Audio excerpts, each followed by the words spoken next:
Some new developments around that January 17th meeting at the White House with President Biden's doctor and neurologist Kevin Kennard, one day after the White House said that the meeting did not involve President Biden. Can you say whether that one meeting was related to care for the president himself? I can say that it was not. But later, Jean-Pierre told the Associated Press, quote, because the date was not mentioned in the question, I want to be clear that the January 17th meeting was for the president's physical. With that, we bring in Republican Congressman from Texas, Ronny Jackson. He served as White House physician under Presidents Obama and Trump.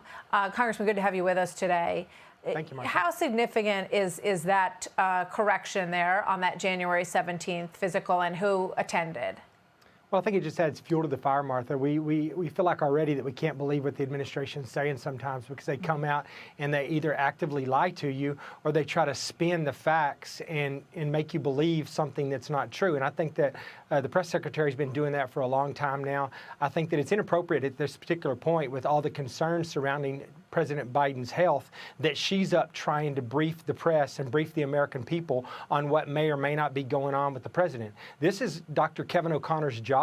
He needs to be up there in the podium, and he needs to be the one briefing the American people. You see that she brings John Kirby in when there are national security related issues. These medical issues should fall upon Dr. O'Connor, and he should be the one explaining that. He should come out with the objective data, bring those notes, bring the information that was generated during that visit to the podium, and show the American people that there's nothing wrong with the president and that he doesn't have a cognitive issue if that's the case. They won't do it because it'll force him into a position where he will actively have to lie about what's going on.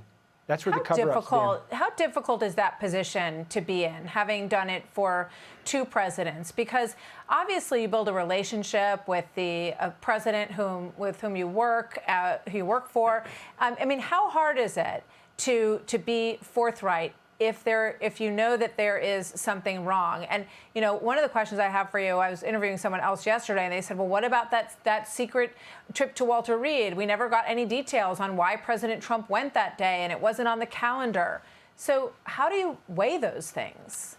Yeah, you know, it's a difficult position to be in, quite honestly. You do develop a lot of trust and confidence from your patient and vice versa. You know, you're there, you're taking care of the President of the United States, but you're also responsible to some extent for the office of the President. And the way you do that is you build those relationships, not just with the President, but with those that surround him, those that have his ear, those that are key.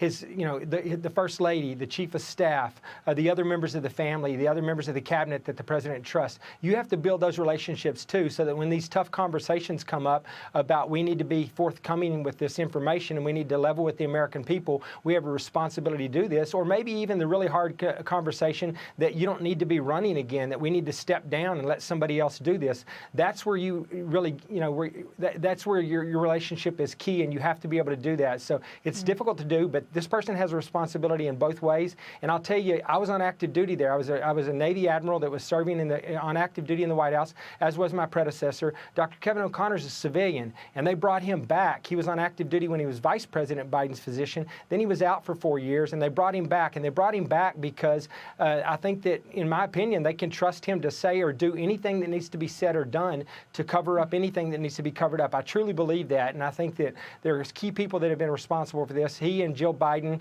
and some of the senior staff are responsible for the cover-up, and it's not right. Maybe we need that person to be more of an outside entity who can feel more comfortable being honest. You know, Dr. O'Connor said that it wasn't a list of neurological conditions, including Parkinson's, stroke. So if not, what is it? What causes him to freeze up? What causes him to be rigid when he walks, as neurologists have cited?